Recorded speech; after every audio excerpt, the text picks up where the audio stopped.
This is Dumbline, the podcast of dumb crimes and even dumber criminals. Hello and welcome to Dumbline. Hey, you can see us. Trying something new. We know you all want to see our handsome and beautiful faces, so let's give it a shot. My name is Greg, joined by my gothing buddy out on the course today, Jason. What's going on, everybody? And our queen of chow mein, Maria. Hey, dummies. So everyone looks handsome and beautiful. Let's just start off right away. Say that. Yeah. And we've reached a new low in society. It's happened right here in our hometown of Philadelphia. It's happening around the country. People are getting reservations to high-end restaurants, and they're scalping them. They're selling them. Are you serious? Yes. A local restaurant in town, Maughan, which just received a Michelin award. They found they got notified someone on a Facebook group was selling Maughan reservations for like $100 a pop. And they found the lady had 11 reservations. She found out how to get in the system, had 11 of them. She's selling them all. So they canceled her reservations. They won't let her come back. And then you dig deeper. There's third-party apps that you could do this. There's a kid in Columbia University. It's his side hustle. He made $70,000 last year selling reservations in New York restaurants. We're out of control, people. We're out of control. Come on. It's so fucked up. Like, it's so fucked up. We don't have to do that. Everything doesn't have to be like a money scheme. Like, it's crazy. That's crazy. Just come on. And this the kid's probably like, well, I'm an entrepreneur. No, you're a dick. Yeah. Right. You're definitely a dick. Yes. A total dick. That is for sure. But it's like, come on, what are we like? And then the restaurant's in a bad position because no one can get a fucking reservation. It's out of control. Like the reservations they open like 30 days in advance at midnight, and then by like 12:02 a.m. there's nothing available for the next month. You got these. They must have bots or something. It's just crazy. Oh, it's got to be bots. There's nobody. It's got to be something. Like they're just running like probably scripts that are just automatically doing it. It's pretty easy, probably. Yeah. Oh, anyway, that's where I'm at, and it's time to dig in. Maria, do you have a headline? I do. Extra, read all about it. Extra, read all about it. Go ahead, Maria. Give us your headline. This is from listener Kelsey. Thank you, Kelsey. Nice. Oh, hey, Kels. Thanks. This is from WKRC 12, Volusia County, Florida, March 1st, 2025. Woman murdered roommate poured Mountain Dew on herself to prevent police from getting DNA. So what? Yes. So wait. So she poured. So this lady commits the murder and pours Mountain Dew on herself. Yes. I mean, Mountain Dew does taste kind of toxic. I love it, but it does taste toxic. Okay, I'm going to read the description and then I'll respond to that. When 37-year-old Bass was being interrogated by police about a murder, she asked the cops for Diet Mountain Dew. And in the police station, she then doused herself in it to try to rinse herself of DNA. So she did it on camera in the interrogation room. She was arrested and charged with first-degree murder. But I did look up, the headlines I don't usually look up, but I was like, would Diet Mountain Dew get rid of DNA? We have to find that out. Yeah. Even after cleaning with bleach, you can still pick up DNA. Oh. Wow. But what about this brominated vegetable oil, which is the banned substance in Europe that is in Mountain Dew?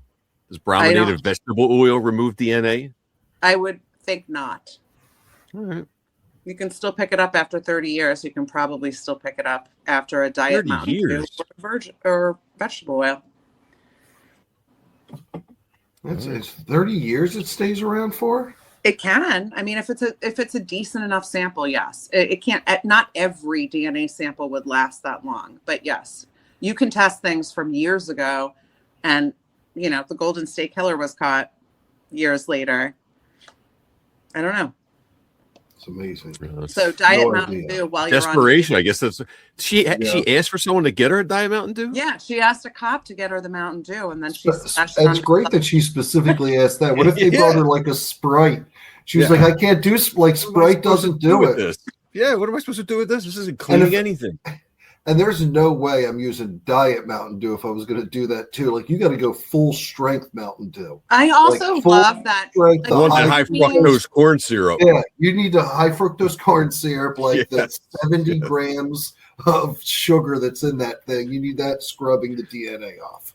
I kind of love that she asked for a Diet Mountain Dew. Like, oh, I couldn't possibly have regular Mountain Dew to. Well, does she? Off my body. I need does she diet. think that diet was better to do this to do it? I wonder. Maybe it's the aspartame. Maybe aspartame can do it. Or the saccharin. Yeah, whatever. Who knows? What was the old? Do you remember the old coffee? That was like the diet coffee. It was a Sanka. Oh, Sanka. That was the decaf. What? Decaf. That was decaf. Oh, I thought that was like they were like, do you want coffee or Sanka? Sanka. But it was but it was bad. It was bad. Oh, I was thinking of Sweet and Low. The Sweet and Low. Oh. People still eat that? Drink that Sweet and Low? Is that still made? Yeah, in the little pink packets. I think so. All right. Interesting. All right, Maria, you got a story for us? One that's gonna titillate us? It's gonna make us laugh. That's for sure. All right, sweet. I like laughing. This is what happens when, I said laughing's pretty good. I hear good things about it. Yes. This is what happens when a dum-dum trips over his own feet after shooting himself in the foot. This episode's main sources are Toronto Life, the CBC, and YorkRegion.com, and you can find all sources in our show notes. I love Toronto. I do too. They call it T-Dot. I don't know. Have you ever heard that? Toronto, Torontonians, they call it T-Dot. I don't know why. Like I don't know why either, but I like it. I like everything. That's cool. That's cool. All right, give it to us, Marie. Give it to us. So 30-year-old former U.S. naval officer Jeffrey Schuman is living in Miami in 1992 when he falls in love with Claudia, a beautiful woman with champagne taste. All right, so I need a clarification to know. I got to get my handle on this guy, Jeffrey. Is it a J or a G-O? Oh, it's a Jeffrey. Okay. So he sounds normal so far. Not a Geoffrey. Sounds pretty normal. Right. For now. How old's Claudia? I'm not sure how old Claudia is. Okay. She's kind of... We've had a couple Navy guys on here too, like being like a former, being a veteran myself. We've had one or two Air Force guys, but I feel like we've had like 3 or 4 Navy guys, right? We have. Taking shots at the Navy? That's a Navy. Shots where I can get them. Always got to take a shot. Okay, so rather than try to make Claudia happy on Jeffrey's tuna fish budget, he enters Gold Dome Federal Savings Bank in Boca Raton on May 20th. Wow, he's dressed bougie. He's dressed casually in sneakers and shorts, but his decision to add clear plastic gloves to his ensemble immediately draws the teller's suspicion. Not sure why. It would probably give it away a little bit that you were up to something. They're like a weird look too. Those clear plastic gloves, they bug me out a little bit. I don't know why. Were they like the loose? Were they like the loose ones? Like you get with hair dye, like when the wife does her hair. It's like those weird gloves. The fingers are so wide. Yeah. You can fit a foot in those fingers. Yeah. They're like Mickey Mouse gloves. They're so big. They're unsettling. It's like you have extra fingers at the end because they're so long. They're bad. If he was wearing those, much better. Yeah. He'd be fumbling around though. Hard to pass that note with those giant Mickey hands on. Those things are terrible. Yeah, I hate those gloves. So when Jeffrey greets the teller and then just stands there staring at her for a few seconds. He says hello, and then he just freezes. In addition to the plastic. Hello. He's like a cartoon character. Hello. Yeah. It's not going with well. His plastic gloves. Yeah. He waves. And he's just He's got the plastic glove. Yeah. So she triggers the alarm, but to do so, she has to turn her back to Jeffrey to trigger the alarm. It's the 90s, so it's probably not always right under their desk. She walks away. That's excuse me, sir. I have to turn away and walk down this hallway and hit the panic button. Right. I mean, there's Boca Raton. Nobody steals anything in Boca Raton. That's very true. That's why he was there. Maybe that's why he was there. So when she faces him again, he has leapt over the counter and is urging her to open her drawer. And he walks out. Does he have like coverings on his shoes? Like sometimes the contractors come in your house, they put them coverings on your shoes. No, like the only covering he just has his weird Mickey Mouse plastic gloves. All right. Does he have a gun or anything? No. Nothing. Nothing. So he's just like, dude, them gloves are threatening. Someone comes at me with them gloves on, I'm giving them anything they want. I mean, last thing I want to do is I'll get strangled by a guy wearing those gloves. It's got to feel terrible on your skin. Yeah. He also has a bag. Stop! Give me your money, or I'm touching you with gross, weird gloves. They're like a little sticky. You want big bills or small bills, whatever you want, bro. That would probably scare me more than a gun if somebody was like started coming at me with like real gross hands, like they were like just gross sticky hands with like hair on them. I'd be like, oh god, take whatever you want. Sticky hands with hair on them. Just gross hands, like dirty hands. He's a beekeeper. He's got honey just stuck all over his hands. It's just gross hands. Oh, that's funny. Okay. So he's got nothing, but he's got nothing. He just rolls in. He's got nothing. Wearing the clear he's plastic agile gloves, too. He's just leaping over the counter. And then he jumps over the counter. Yes. And he jumps over the counter like a vaulter in a gymnastics Olympics. It's like puts his hand on the counter and vaults over and is just standing on the other side. Like a pommel horse? Yes. Yep. Pommel horse. So when the teller faces him again, he has leapt over the counter and is urging her to open her drawer. He walks out of the bank with almost $9,000. That's not a bad score. Not for your first bank robbery. Yeah, it's not bad. Jeffrey then goes on to rob 2 banks in Naples and moves on to institutions in Sarasota and Palm Bay. By the same time following Palm Bay, Palmbay. All right. Not Bombay. So he's going east and west. He's going coast to coast on here. He's running all over Florida. Place.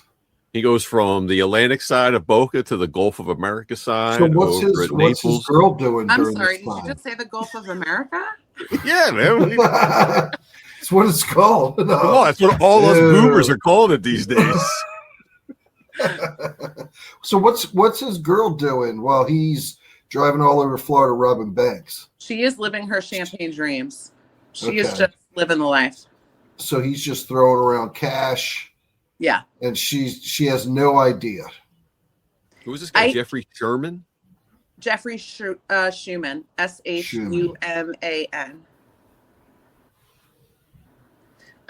I don't think she has any idea, honestly. I think that he felt he needed to, not by her, I'm not trying to make her responsible. He felt he had to give her like the high life, and he found a way to give her the high life. Gotcha. But she's not really involved. So by the same time the following year, Jeffrey has robbed 13 banks for a total of $115,000. Wow. I know. That's not that much. Yeah, that's an average of around 10 grand, right? But he just gets the drawer. He doesn't like push them into the vault. He doesn't ask them about the safe. He just gets whatever's in the till. That's it. Right. He's quick. He's in and out quick. Yes, exactly. Does he always jump over? Does he never have a weapon? This is a great segue. He always leaps over the counter, and he always wears a pair of white Reeboks for all of his robberies. Does he wear the weird gloves? I'm not sure he carried those gloves over. To be honest, no, actually, he must. All right, we'll get into it. I think he does wear some kind of hand gear. I don't know if it's the exact creepy gloves that he wore at the first robbery, but I think he protects his hands in some way. So I mean, I will say that if I had that ability, I'd probably be doing it all the time too. You know, leaping over desks. It's like if I had an 8-pack, I'd probably be the dude with my shirt off, showing it off. If I can leap over a desk, I'm going to leap over a desk while I rob you. Why not? Did they have a name for him, like leaping something? Yeah, soon we'll find out what his name is. Soon. Right. Oh, they had to have a name. 13 bags he robbed, right? Yeah, that's prolific. Yeah. Like that's a lot. Double digits. Figured he would have some more though. So Jeffrey decides to expand his operation to a bank in Brentwood, Tennessee, right outside of Nashville, where his haul is $5,000. Okay. At this point, law enforcement has christened him the Reebok Bandit. That's disappointing. If you're robbing all these banks, you're probably paying attention to what they're saying and like the Reebok Bandit. I would read that and be so disappointed. I'd be like, oh man, the bouncy bandit. Bouncing bandit. Yeah, leaping Larry. But if that's a way to identify him, if that's the one thing he always wears, that it might have had more to do. I'm not defending. I mean, I think it's a lame nickname too, believe me. But if it's the one thing that's a constant beside him, like vaulting over the counter, maybe that's the reason they picked it. But then that gives you like, then he knows. He's like, all right, I just buy a pair of ponies. This is the 90s. I get a pair of Keds or ponies. They're not even going to suspect me. Yeah. Okay. So in addition to calling him the Reebok Bandit, law enforcement is also baffled. He leaves behind no clues and no evidence and doesn't wear a disguise beyond hats and maybe eyeglasses. He's just like the most... Here I am. Huh? He's just like, here I am. Yeah. Jumping over this counter. Give me my bag. I'm out. Does he jump back over? Huh? Does he jump back over when he leaps over? Does he when he goes to the other side? Does he jump back? He never said. They never say if he jumps back. I'm not sure. So if he's just like a random looking dude, like if he's like, they're like, what does he look like? They're like 5'7" white guy with brown hair and brown eyes. There's a million of those people. Yeah, he's very generic. I've seen pictures of him. I was going to have a picture of him behind me, but I couldn't get one that wasn't totally blurry. I think we have one, don't we? He's completely generic. Yep, that's him. He's just There's like that guy. In likes Florida. The white on white. He's a white. He's a white guy who loves white. White shirt, white Reeboks, white hair. And look at that. He's got no jawline that's different from his neck. Like he's just a little, I don't know. Yeah. He's like a pinky. He looks like a pinky finger. Yeah. There's a lot of people with a shirt or like a big toe. A big toe, maybe. I don't know. His neck's too long to be the big coat. He's not stubby enough. He's not fat enough. Yeah, that's true. Good point. He looks short too. Okay, so police have very few tall guys have that leaping ability, so he probably is a little on the shorter side. Shout out to all the short kings out there. We love you. Yeah. The leaping larcenist. Yes. So police have security camera footage, but nothing comes of it. They put it out. Wanted. There's wanted 5'7" white guy. Yeah, in Florida, like with leaping abilities. Yeah. You see somebody jumping around a lot, give us a call. Yeah. Anyone at the gym working on their leaping abilities, doing crazy squats, let us know. Now, was he wearing white Reebok pumps? Did they have the pumps where you get that air pocket in there? Oh, yeah, the air. Maybe that's what it was. It was the Reebok air. And he was like... the Reebok pumps were he awesome. Did that with his, like, plastic gloves on. So it was, like, extra... Reebok pumps were so sweet. When D Brown pumped up his Reebok pumps and then won the slam dunk contest, that was the coolest thing ever. Dude, they were so bad. They were the coolest, man. Okay, so when Jeffrey is speeding to Alabama to continue his spree in July 1993, he's surrounded by 3 vehicles and pulled over. One of those drivers is an FBI agent. Jeffrey consents to a search of his vehicle, which contains plastic gloves, 2 passports, because he has both plastic gloves. Boxes of these hair dye gloves. 2 passports. Oh, man. He has both U.S. and French citizenship legitimately. Those are not fake. Oh, yeah? Oh, that's pretty good. How's he get the French passport? He's a dual citizen. Schumann? Jeffrey Schumann's French?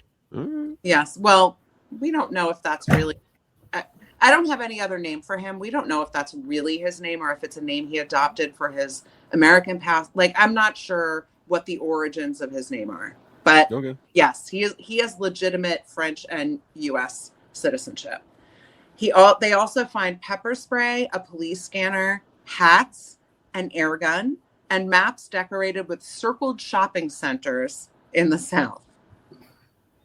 No guns. An air gun, that's it. But no.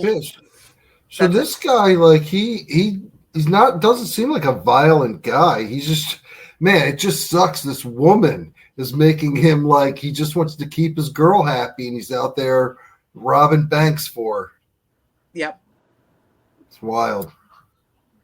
So the officers ask him to come with them to a local police department, and Jeffrey agrees. There, he explains that his girlfriend uses the plastic gloves to dye her hair. There you go. Oh, so they are those gloves. They are those gloves.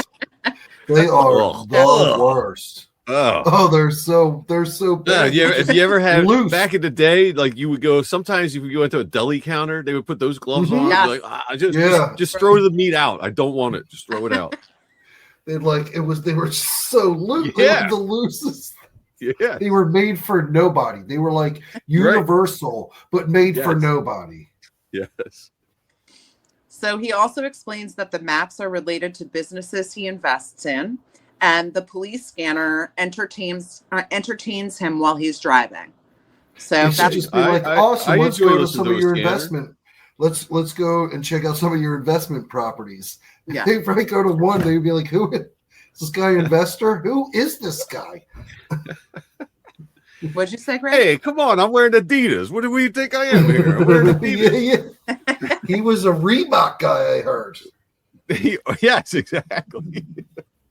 So he doesn't really have a decent explanation for the air gun, but he is in Alabama, so I don't think there was much of an alarm for a weapon that's, they don't really care. They have a multi-state, like, I don't know, they're looking for his license plate? Or is this FBI guy just driving around? They don't. He's like, oh, I recognize that guy. I'm pretty sure they were on the prowl for him, but they did not have a license plate number for him. He was renting cars. He was hopping in and out of cars. It wasn't like they were looking specifically for his license plate. Why he consents to a search too is beyond me. Jason, it gets better. Just you wait. The cops don't have a reason to arrest him, but they do ask him if he's ever robbed a bank. And he was like, nope. And they're like, okay, that's fine. At least he said no. Who would ever say yes to a cop asking them if they've ever robbed a bank? Why would you ask that question? We've had some dummies here. I thought that was going to be it. I thought you were going to be like Maria was going to be like, yep. And then we were just going to play the music and that was it. Shortest episode ever. Did you rob a bank? Do you rob banks? Yep. And that's Dumbline.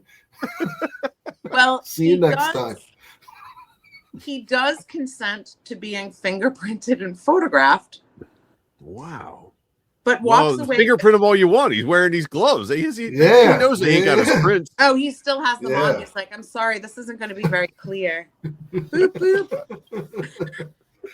He's just got like those gloves everywhere. Like his pockets are full of them. Like they're like patting them down, and there's just like these gloves. There's just gloves everywhere.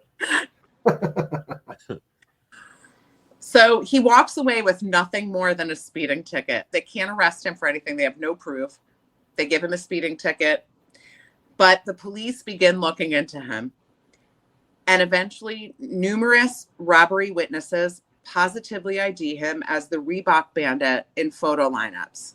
So they do know after he's left, and they have no evidence to really arrest him, that he is the Reebok Bandit.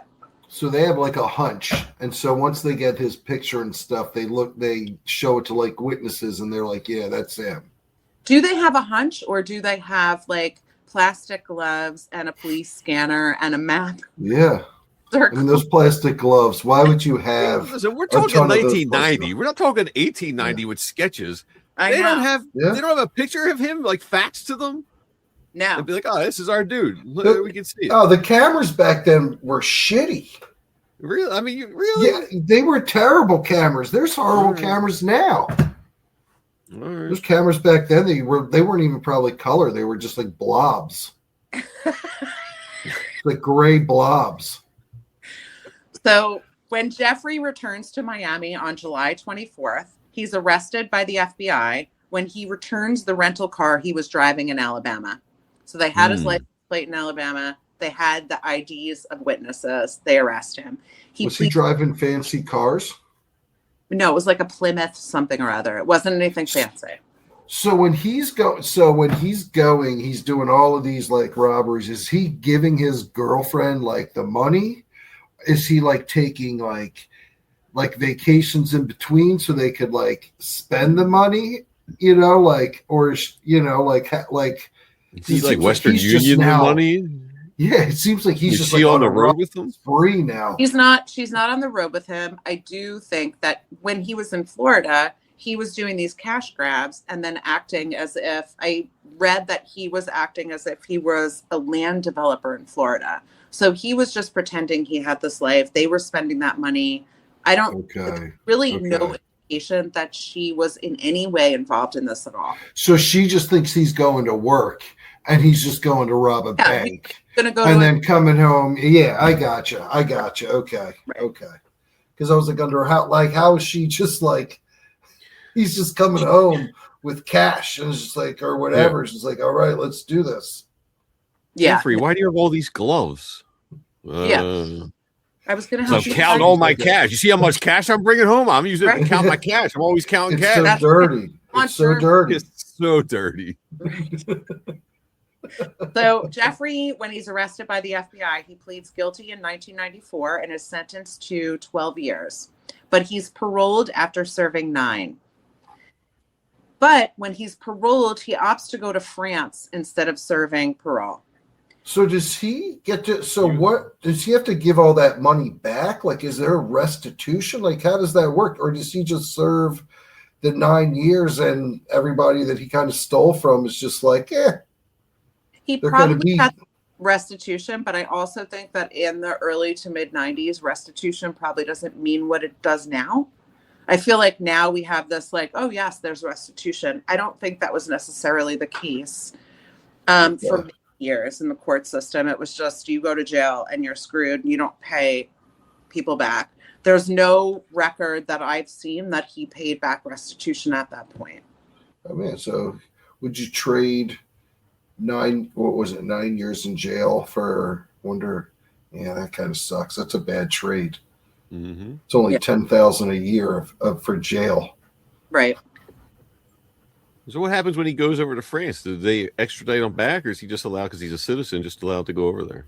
Well, he goes to France, and then later that year, Jeffrey is caught with 4 kilos of cocaine in Amsterdam. Oh, wow. Well, that'll get you. He's an industrious young man. He is. Beautiful city, but that's 4 kilos is a ton of coke. So listen, and you're in Amsterdam. Like, I get there are people who use cocaine in Amsterdam, but it's a weed town.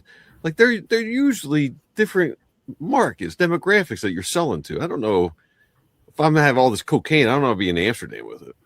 Well, too much competition. There's too much legal competition. It seems like it also seems like an Italian-German drug to me. German for sure. Yes. Yeah, or maybe 24-hour discotheque. You can unload a lot of coke in a 24-hour discotheque city. Yes. Yeah. 4 kilos is a ton. It is. So he is arrested, But he's never prosecuted because Amsterdam decides they just want to kick him out of the country. He's undesirable and they just want him out of the country. So they never prosecute him or keep him in Amsterdam. And he just goes does he get to keep the cocaine? I doubt it. They tell the all right, we're keeping Let's go do it. Let's go do a couple rails and sit and look at the canal. Like what? Yeah. A nice relaxing. Yeah, it's a beautiful city. I would and ride my bike around. Yeah, there's no way. I don't want to ride my bike around sober, let alone on a bunch of blow. The place is insane with bikes. So, in French Guiana, Jeffrey gets caught with cocaine again and is sentenced. He goes to French Guiana. Yeah, and he is sentenced to 30 months in France for trafficking. He's free in 2010 when he heads to Toronto. 4 days after he arrives in Toronto, he robs a Royal Bank of Canada branch and then a TD Bank. He's now flush with $12,000. This is unbelievable. Canada is so hard to get into with any kind of record. Like, I went to Canada and we got stopped. My buddy, 9.5 years earlier, got arrested for paraphernalia. They pulled us over. They ripped my car apart. They isolated him and questioned him for like 45 minutes just for having like paraphernalia 9.5 years ago. This guy's been arrested all over the planet. How is he getting into Canada? I honestly don't know. They wouldn't even let, what's his name? George W. Bush couldn't get in there because he had a drunk driving record like 7 years previously. He had an issue getting into Canada. They had to give him like a waiver. Yeah, this guy. He's just going back and forth. Just, although it's possible if he served 30 months in France, he could have. I don't know the laws about former incarcerated people leaving the country and going to Canada. Like there could be the possibility of him freely going to Canada once he's served his time. No, I'm saying Canada will not let you in if you have any kind of record. Canada is crazy. Even from Europe, even from France. I don't know. I'm saying America, they wouldn't let. Felony's a felony. They're undesirables. Yeah, I don't know. I wouldn't know if the same rules that would apply for France. They don't like to share their poutine with everybody. It's got to be special. So, after he robs the Royal Bank of Canada branch and then a TD Bank branch, Jeffrey continues to bounce between cities in Europe and travel around and then go back to Toronto, where he launches himself over the counters of numerous banks whenever he needs money. So he's just so now he's flying to Canada, he's robbing banks, and then he's going back to Europe and hanging out, and then he's going back to Canada, robbing banks, flying back to Europe. Man, this guy's he's a real jet setter. He is a jet setter. I will say this time it sounds like he's getting his money's worth. At least he's going like he's racking up miles. He's probably flying first class. Yeah, his miles are probably great. Yeah, he might be a million mile club. So he's now known in Canada as the Vaulter. Canada has a the Vaulter. Like the Vaulter is cooler. Yes. Is cooler. It's no leaping larcenist. Right. It's good. He's a confounding suspect for the Hold Up Squad, which is Toronto's detective team focused on more serious robberies. That's a like collective detective team is called the Hold Up Squad, and they handle deep dives into robbery. Are they Mounties? No. Are they a part of that? They're Toronto's detectives. They're just like a special of the police. They're not the federal. Gotcha. No. Gotcha. Okay. So at this point, they were cases with nitrile gloves. Is that what they call them? The latex-free gloves?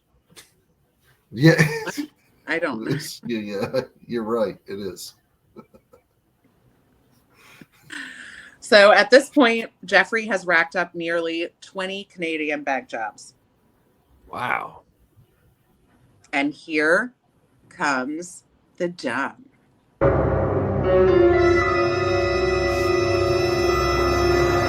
Jeffrey, who let's remember is also evading a federal warrant in the U.S. for skipping parole, begins posting about his endless travel adventures on Facebook. They get you. You gotta brag. You gotta brag.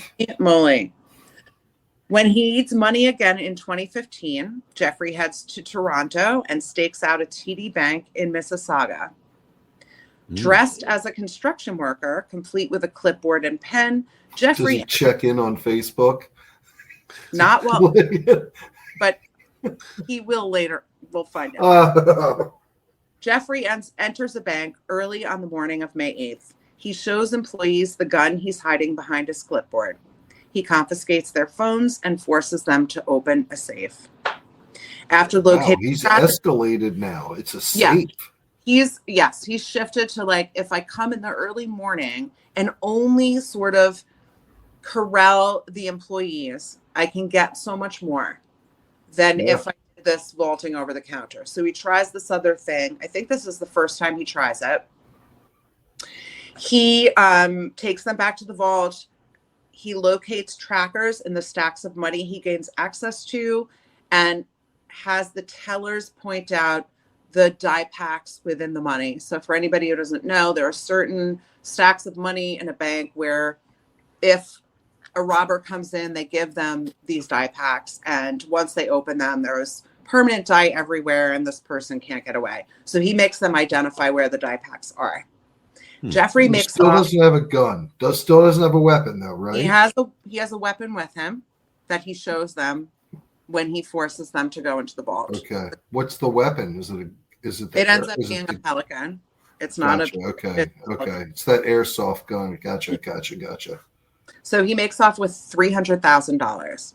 Wow. Whoa, that's a big one. Yeah. He forgets his clipboard and his pen.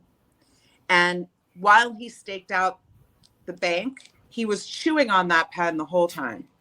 So there's DNA on the pen and his fingerprints on the clipboard. And here comes more dumb.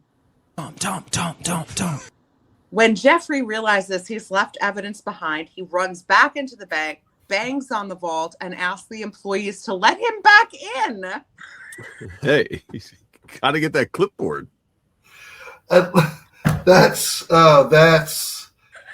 amazing. He was probably like, holy shit, I got $300,000. He's probably all giddy, and he runs out and gets in the car and was like, fucking clipboard! And then he's like, guys, I'm sorry. It's like my favorite clipboard and pen. Can you please open it up? It's my favorite.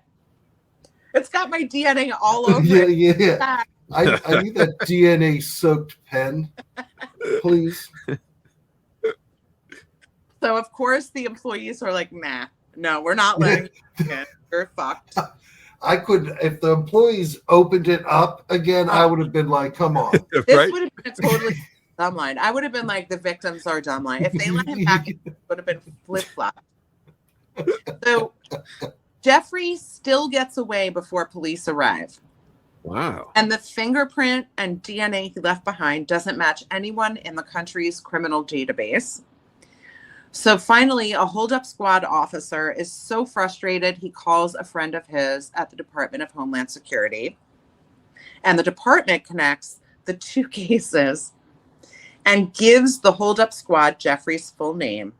And as the squad hunts for Jeffrey, they find him on Facebook. Oh. And here comes even more dumb. Dum, dum, dum. Jeffrey has slightly altered his name on his Facebook profile. Like he's probably flipped 2 letters. That's it. That's it. That'll get him. So he likes like Jeff on Facebook. Yeah, he's like AFREYSHULMANN or something. They find him very quickly. He likes to post about his travels all over Europe after the Mississauga job. He doesn't, it's not like before. This is after he's done the $300,000 job and leaves his pen and clipboard. And if I have to remind everybody, DNA behind. After this, he's posting his locations on Facebook. I guess he thought he had to get while the getting was good. I mean, they were gonna catch him. So what's he doing? Is he just spending like crazy? Well, you can ask his friends and family because he uses Messenger to contact them and video call them through Facebook. That's how he contacts his family. Through Facebook. It's crazy how much people like just put up on Facebook, like normal people, but also like criminal. Like everybody's got to put it up on Facebook. It's a crazy sickness. It's nuts. Also, wait, so you hear this. He uses it to book trips. Not just to like research, he uses it to book hotels. What, Facebook? Yes. So I didn't even know you could do that. I didn't either. I'm glad I didn't. I mean, so while traveling, also, he never turns his phone's Wi-Fi off. So when he goes to a rest stop, his phone automatically connects to the free Wi-Fi at the rest stop. So it's always pinging. Oh my God. Was he like pinging at the banks and stuff? Do they connect that? Every rest stop anywhere he stopped in Europe, because he never turned the Wi-Fi off on his phone, so it would automatically connect to any free Wi-Fi that came up. Right, that happens, yeah. So the hold-up squad is tracking him, and note all of these. What's taking the hold-up squad so long? This guy's what's the hold-up with the hold-up squad? Come on, guys. So the hold-up squad has contacted numerous European police forces, Scotland Yard, the FBI, the U.S. Marshals, Interpol, that's all of them, and Interpol, to help them zero in on him. And finally, Jeffrey uses Facebook to book a hotel reservation in France for that September. Since France doesn't allow for extradition of his citizens, and he's currently living in the French Alps, authorities contact Geneva police, hoping to catch him before he crosses the French border. They succeed, and Jeffrey is extradited to Canada. On the way, he almost made it. Huh? He almost made. Well, if he didn't book a hotel on Facebook, he would have made it. But no, he didn't. Does it where you're staying on Facebook when you book it? He booked with the hotel through Facebook Messenger. No, but through Messenger. It's so weird. And I know it is weird. I would never think to do anything like that. Would have no. Yeah. That's bizarre. So on his way to Canada, he attempts to fake a heart attack over France, hoping they will land there. Because that's great. That's great. Yeah. That's a smart move. Well, they were all like, "Are you stupid?" So instead of he tried. That's clever. Instead of landing in France, they took him to Heathrow, and then he threw a hissy fit, would not get back on the plane, was making a massive. He's just jumping around. He's like the Real Housewives. It's just like. I mean, that's what sucks is like the UK and France are so close to each other. You have to almost have all those European countries. They're so tight. They're not going to land in France. Yeah. Where's Claudia when this is happening? Claudia. Oh, sorry. Side note. Claudia and him got divorced when he was in jail at some point, probably. Man. She wasn't waiting around. So Canada finally has to charter a private plane to get him back there, because he won't get on a commercial flight, and all the commercial flights in Heathrow were like, fuck this guy, we're not taking him. So they had to charter a private plane. Wait, he refused to get on it? He's like, I don't fly commercial. Are you crazy? No, I'm a million mile guy. You think I'm flying commercial? Hey guys, I will pay for a ticket with miles. Just use my miles. We can all go. He was going to have to go in a Hannibal Lecter cage on a plane, and everybody on that plane was afraid of who was going to be in this cage on the plane. Why is he going to be caged up? He's not because he was acting like a maniac, and then he threw this fit in Heathrow, and then every other commercial flight going to Canada was like, sorry, we're not taking him. Sorry. And so Canada paid to get a chartered private plane with escorts to take him back to Canada, because no other commercial flight in Heathrow would take him after the fit he threw in the airport. Wow. So Jeffrey Schulman strikes a plea deal in 2017, admitting to 7 robberies under that plea deal. He's sentenced to 15 years in prison and owes $448,890 in restitution. He is widely Canadian? Yes. And then he's widely considered to be the most prolific bank robber in Canadian history.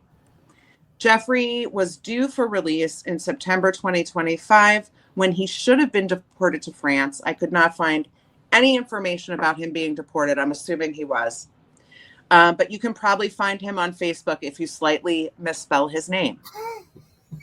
And the main source for this story is a Toronto Life article by Malcolm Johnston titled The Hold-Up Artist. It was published on May 6th, 2025. That's the whole story. The Vaulter is a good switch.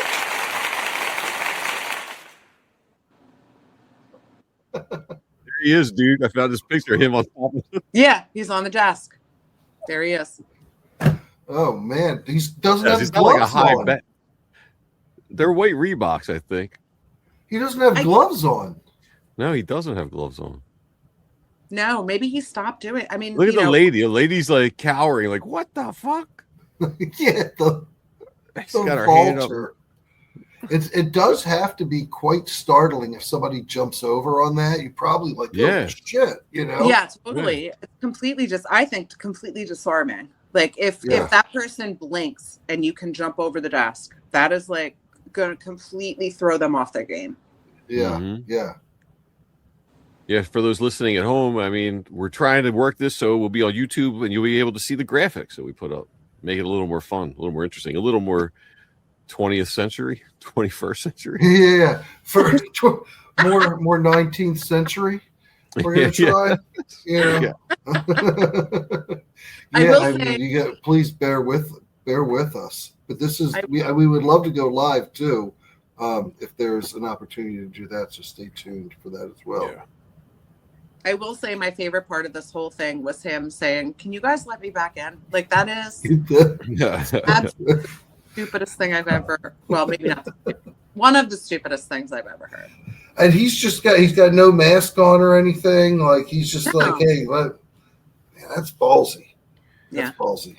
Wait, is that worse than who's the guy who robbed the bank? Did he have clown pants on and then go to the ATM outside the bank to put it to deposit it? Those were people.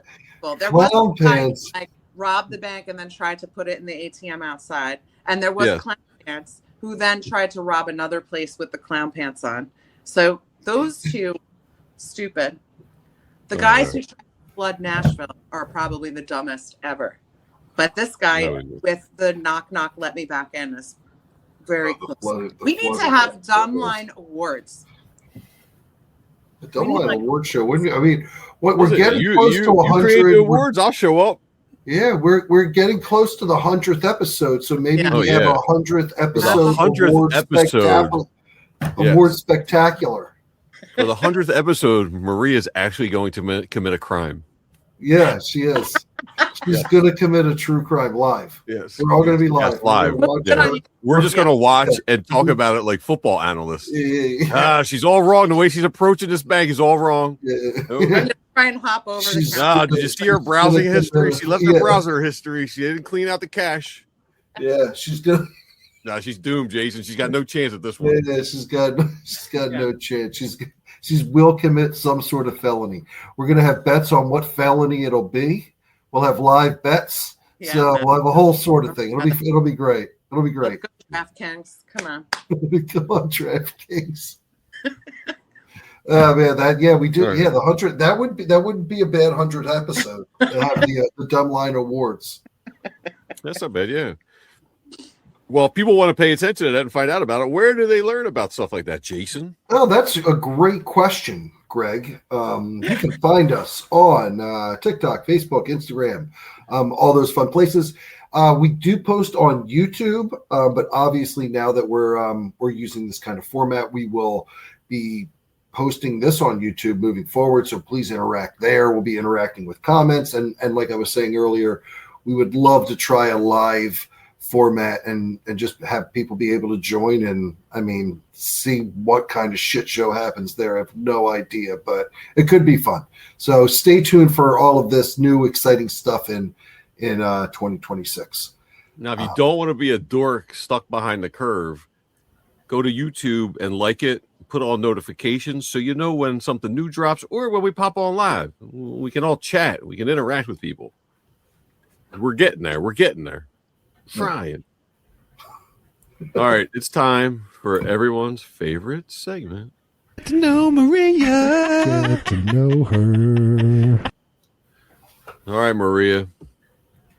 If you're at the gym and you have the option, do you go sauna or steam room? Oh, sauna. I love sauna. No, it's not even close. Sauna all the way. No, sauna every time. I love the sauna. Yeah. I would agree with that. Correct answer. Yes. Yeah. And the health benefits of the sauna are nuts. I think they're pretty similar with the steam room, but steam room is weird. I feel better. I just always feel better after a sauna. I feel like you're walking on somewhere. You go to sit down, and you finally cut through the steam, and there's a dude sitting there or a woman sitting there. Hopefully, it's a dude. Yeah, it's a little weird. I agree. It's like a big bare butt potential that I don't like in the steam room. And the sauna, it's like, I don't know. It's a little different. I don't know how to explain it. But yes, I love the sauna. All right. Well, thanks for hanging out with us, everybody. Thanks for spending your time with us. My name's Greg. I'm joined by Jason, Maria. Take it easy.